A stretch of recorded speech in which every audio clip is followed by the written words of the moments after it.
하나님의 말씀 함께 보겠습니다. 구약 성경 출애굽기 15장 22절에서 27절까지의 말씀입니다.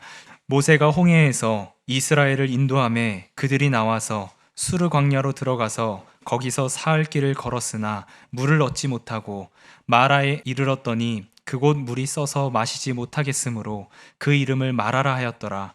백성이 모세에게 원망하여 이르되 우리가 무엇을 마실까 하매 모세가 여호와께 부르짖었더니 여호와께서 그에게 한 나무를 가리키시니 그가 물에 던지니 물이 달게 되었더라.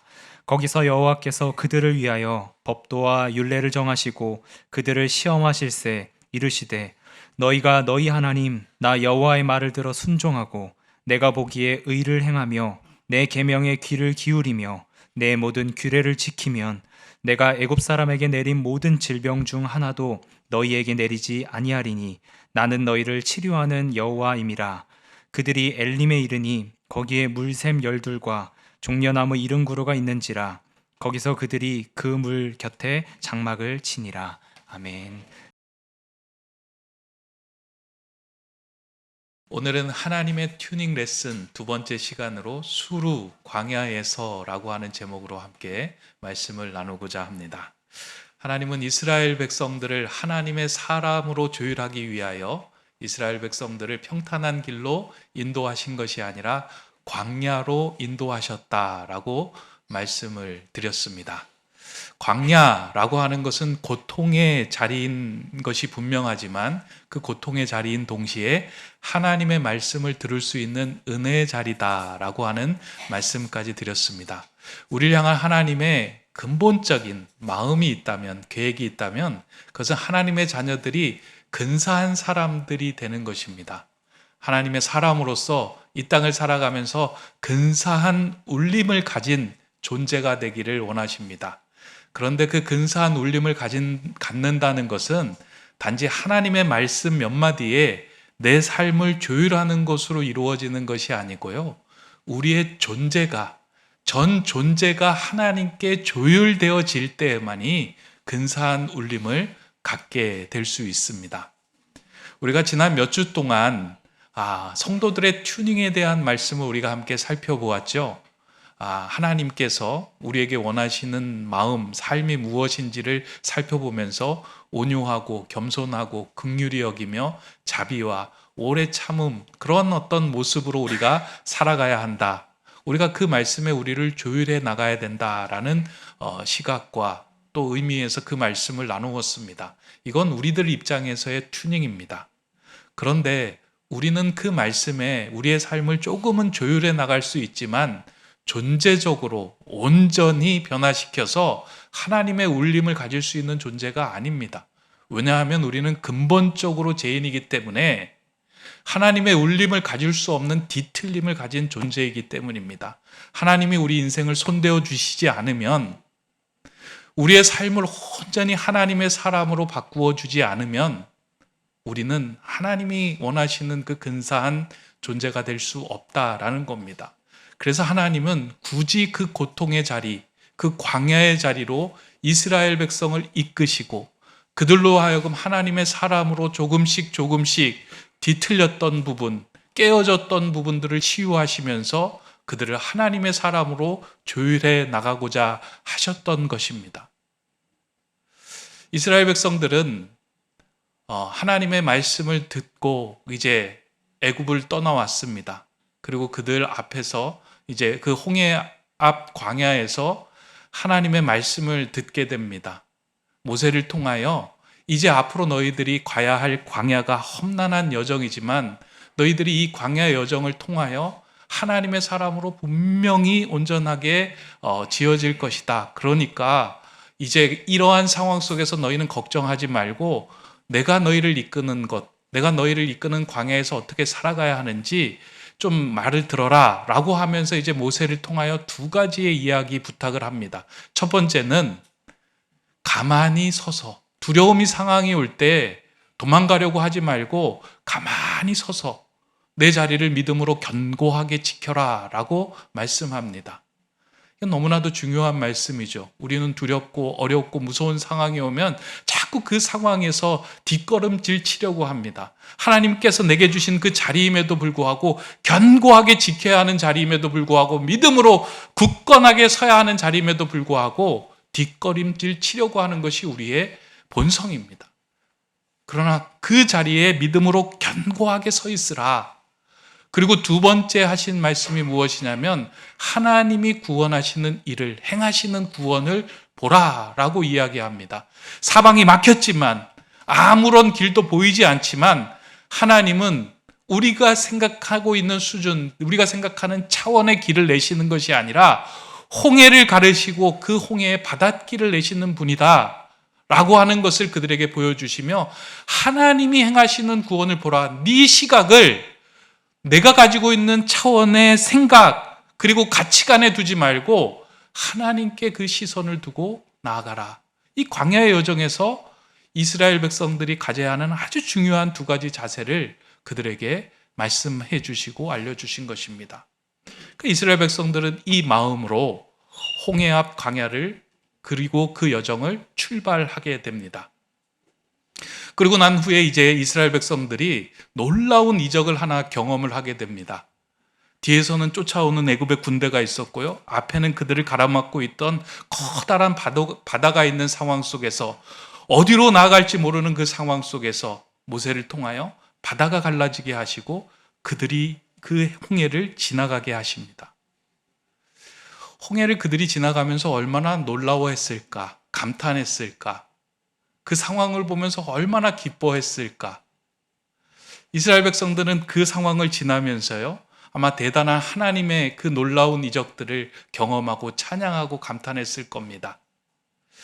하나님께서 그들을, 이스라엘 백성들을 홍해로 건너게 하신 것은 다른 이유가 있는 것이 아니고요, 이제는 너희들이 애굽에서 살아왔던 노예의 삶이 아니라 이제는 하나님의 백성으로 새로운 삶을 살아야 한다라고 하는 통과 의례, 어떻게 보면 새로운 거듭남의 장소로 그 홍해로 이끄신 것입니다. 그래서 사도 바울은 이 홍해를 건넜다라고 하는 것을 세례라라고 이야기했습니다.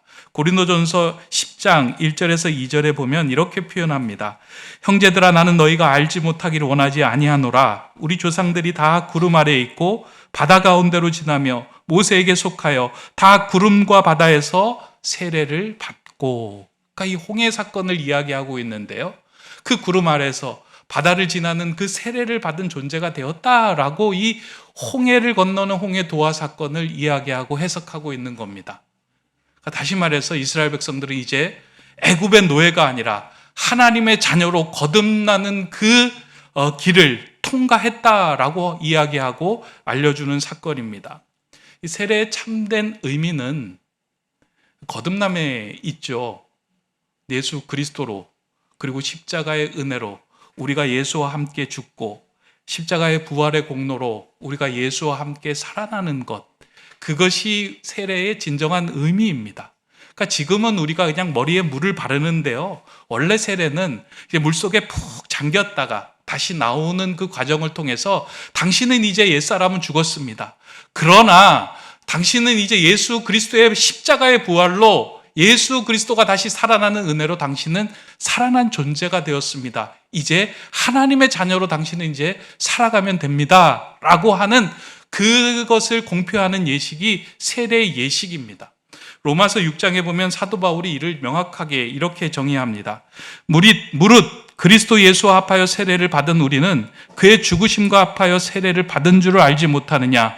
그러므로 우리가 그의 죽으심과 합하여 세례를 받음으로 그와 함께 장사되었나니 이는 아버지의 영광으로 말미암아 그리스도를 죽은 자 가운데서 살리심과 같이 우리로 또한 새 생명 가운데서 행하게 하려 함이리라.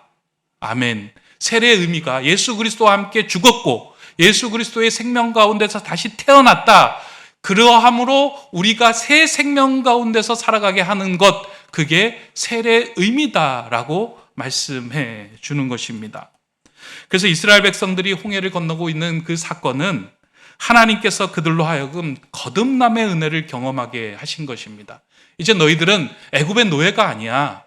이제 너희들을 뒤따라오고 너희를 두렵게 했던 모든 애굽의 군대는 홍해에 수장되었어. 이제 너희는 나와 함께 살아가면 돼 라고 말씀하시고 그 은혜의 사건을 보여주신 게 홍해의 사건입니다. 이 사건을 통해서 하나님께서는 이스라엘 백성들에게 원하셨던 것이 무엇이냐면 이제 내가 너희를 거듭난 자녀로 하나님의 사람으로 온전케 광야에서 빚어갈 거야. 그 고통의 광야에서 너희는 너희가 지금까지 들었던 세상의 소리, 너희가 가져왔던 너희의 아성, 그 벽을 모두 허물고 하나님의 소리를 듣고 하나님의 말씀으로 온전한 성을 쌓는 그리스도의 사람으로 빚어갈 거야 라고 이야기하고 말씀합니다. 그래서 우리가 이 홍해 광야 여정을 통해서 우리가 읽어가야 하는 것은 무엇이냐면요, 우리의 존재의 그 변화를 일으켜 가시는 하나님의 손길을 우리가 보는 것입니다. 그러니까 말씀으로 그냥 말씀과 우리의 삶을 적당히 버무려서 그래 사랑해야지, 용서해야지, 한 주간 용서하며 살아야지, 그렇게 우리를 조율해 가시는 수준의 차원이 아니고요, 우리가 가지고 있었던 삶의 존재를 새롭게 함으로 하나님의 사람으로 온전하게 빚어가고 만들어가는 그 여정, 새로운 틀을 짜시는 여정이 그 광야의 여정입니다. 그래서 제가 바라기는 여러분들 이 하나님의 튜닝 레슨을 통해서 여러분들의 마음도 존재로 내면적인 변화로 온전한 그 하나님의 손길을 경험하는 그 시간이 되기를 소망합니다. 그냥요 말씀으로 더 사랑해야지, 더 오래 참아야지 하는 것에는 한계가 있습니다. 아무리 노력해봐도 그것으로는 우리의 삶을 하루, 이틀, 3일은 바꾸어 갈 수 있지만요, 우리의 삶 속에서 근사한 하나님의 울림을 가져올 수는 없습니다. 왜냐하면 우리는 존재가 뒤틀린 죄인이기 때문입니다. 이걸 온전케 해주실 예수 그리스도의 십자가의 사랑과 하나님의 말씀, 그 복음이 우리 안으로 들어와 우리를 온전케 해주지 않고서는 우리는 변화될 수 없는 존재이기 때문입니다. 그래서 이제 그 광야로 이스라엘 백성을 내모시고 인도하고 계시는 것입니다. 그러한 시각에서 볼 때 홍해를 건넌 이후에 이제 처음으로 걷는 이 수르 광야의 길은 하나님께 조율되는 우리의 존재의 상태가 어떤지, 그리고 이제 우리가 무엇을 우리의 삶에서 채우며 살아가야 하는지를 보여주는 광야의 튜닝 레슨 가운데 이제 첫 번째 레슨입니다.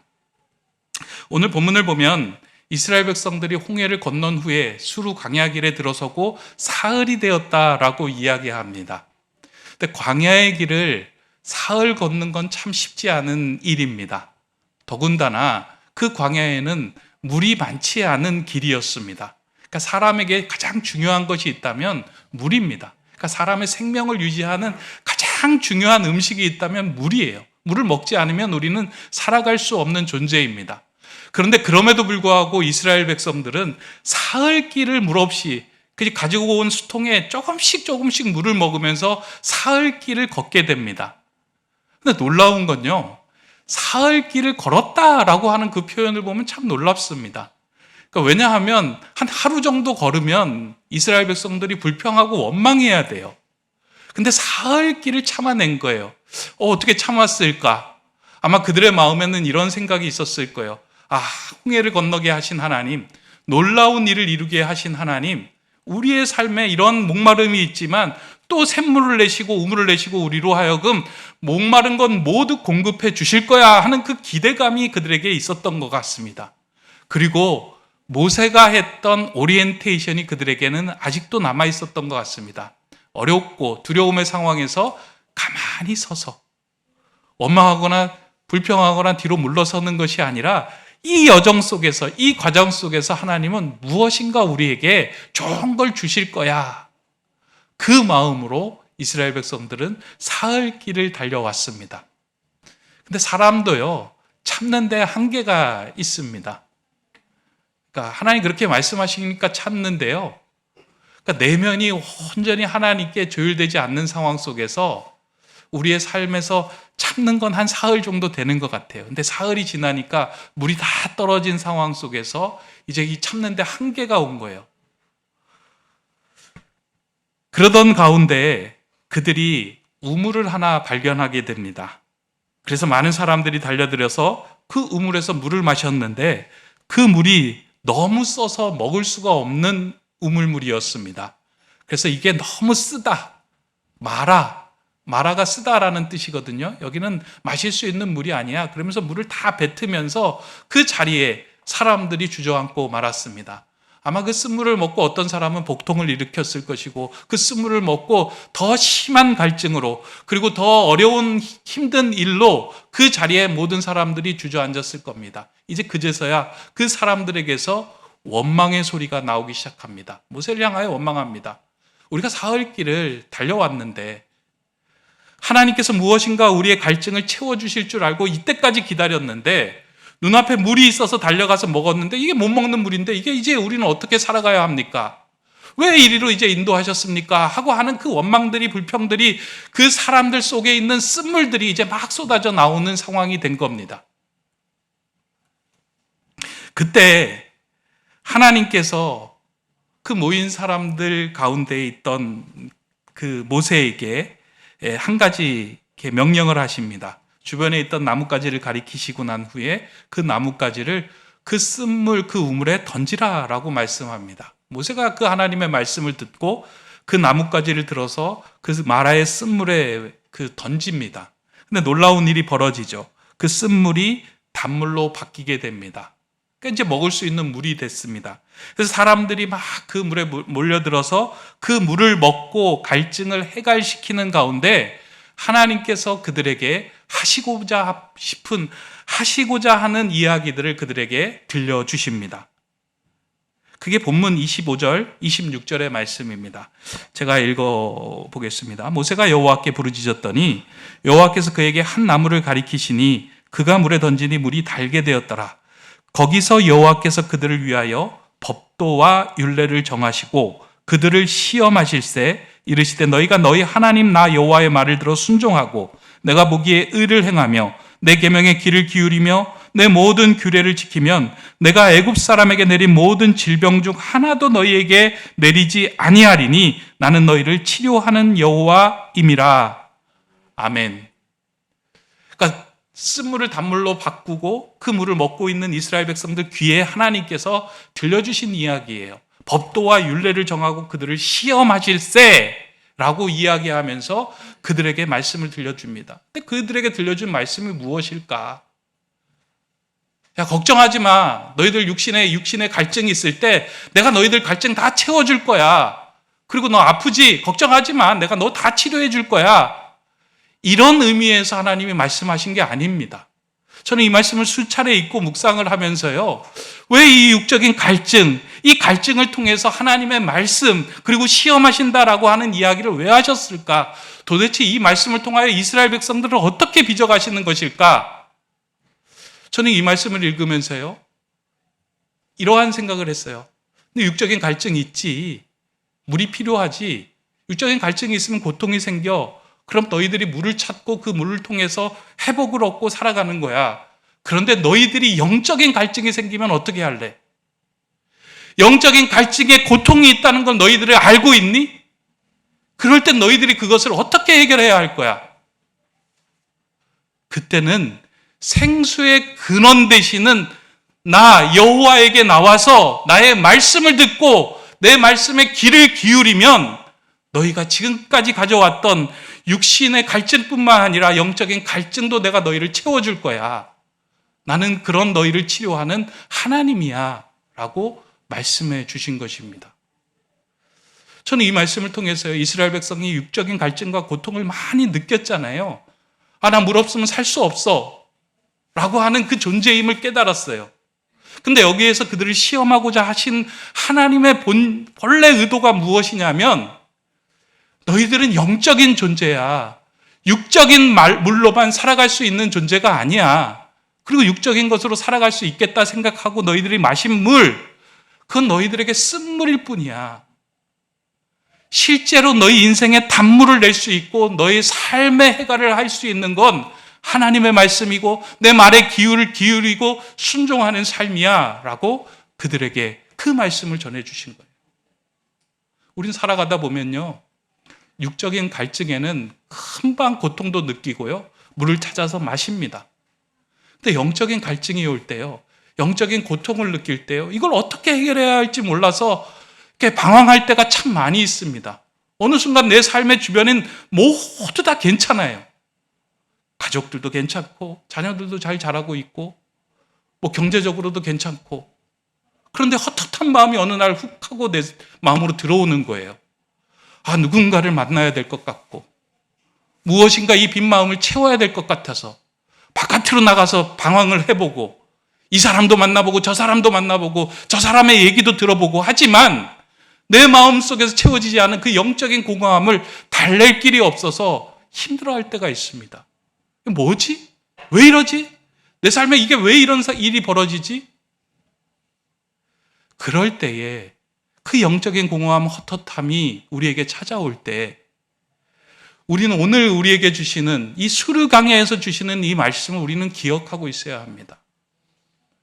영적인 갈증 다른 데서 채울 수 있는 게 아니라 생수의 근원 되시는 하나님의 말씀, 나로 채워야지 너희는 온전한 존재가 될 수 있어.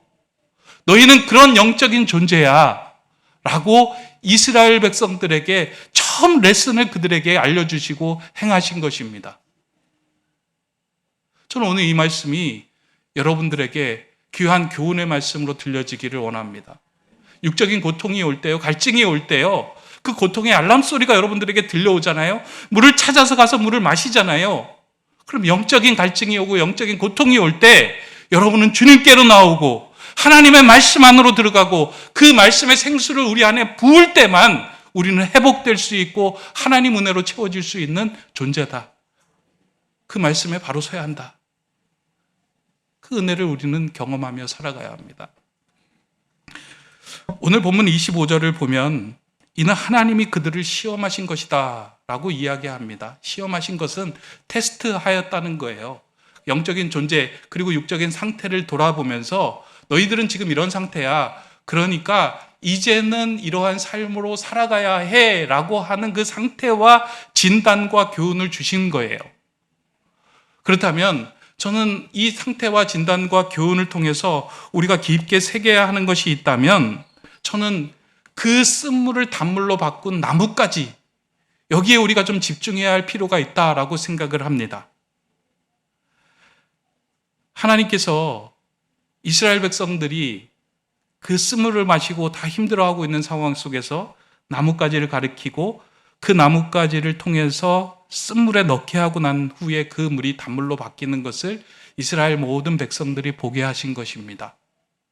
무엇인가 우리의 삶은 우리의 능력과 노력으로 고쳐질 수 있는 것이 아니고요.